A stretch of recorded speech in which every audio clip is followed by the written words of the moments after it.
Hi guys, welcome to Math with Mr. Huston. Today we're going to do section 4-3, prime factorization and greatest common factor, also known as the GCF. A few definitions for you. A prime number is an integer greater than 1 with exactly two factors, 1 and itself.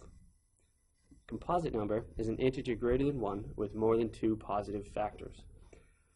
We have a star here. It says 1 is neither prime nor composite. Prime factorization means writing a composite number as a product of its prime factors. And for that, we're going to have to use exponents if we have repeated factors. Greatest common factor. It's the biggest factor that two numbers share in common. So down here we have an example. We're going to write 825 using prime factorization. So what we do is we have part of a word in here. We have the word factor, which means we're going to make a factor tree. So 825 breaks down into 5 and 165. 5 is prime, but 165 can again be broken down by 5 and 33. 33 is not prime yet, so we divide it again by 3 and 11. At this point, we're going to circle our prime factors, 5, 5, 3, and 11, and we're going to write them least to greatest. 3, 5, 5, and 11. If we think of our exponent rules, we have 1 3, so we just write 3. We have 2 5s, so we're going to write times 5 to the second. And we have 1 11, so times 11. So the prime factorization for 825 is 3 times 5 squared times 11. To find the greatest common factor, we have two different examples down here. We'll start with just the numbers now. Again, the F in GCF stands for greatest common factor. So the word factor tells us what we're going to do. We're going to make a factor tree for these. So we'll start with 40. We're going to go 2 and 20. We're going to go 2 and 10. And we're going to go 2 and 5. So under it, I'll write those down. Circle them again. We have 2, 2, 2, and 5. So I have 2 times 2 times 2 times 5. Factor 60, I have 2 and 30, I have 2 and 15, and then I have 3 and 5.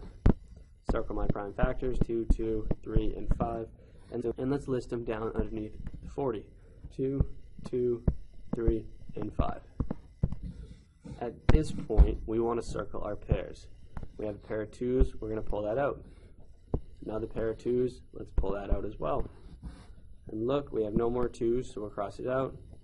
We have no 3 in 40 factor, so let's cross it out. Then we have a pair of 5's. At this point, we pulled out our pairs. We had a pair of 2's, a pair of 2's, and a pair of 5's. We're going to multiply them together. So 2 times 2 is 4, times 5 is 20. So my greatest common factor between 40 and 60 is 20.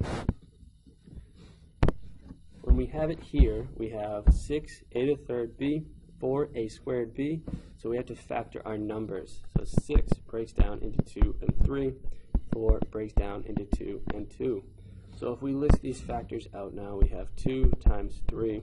Let's break the a cubed up into a times a times a, and then times b. 4 broke down into 2 times 2, a squared is a times a, and b is just b. So let's go through again. Let's circle our pairs. We had a pair of 2's, pull it out. We have a 3 and a 2, no pairs. A pair of a's, let's pull a out. Another pair of a's, let's pull that out as well. No other a, but we have a pair of b's. So if I write this using fractions now, 2a squared b. And there's my greatest common factor for 6a to the third b and 4a squared b. That's all for today, guys. Thank you all. That's all, folks. Follow me on Instagram at AA_surfer. Oh, and AA_surfer2 as my Finsta. Follow me on Instagram, Katie Kerrigan, all lowercase. Bye.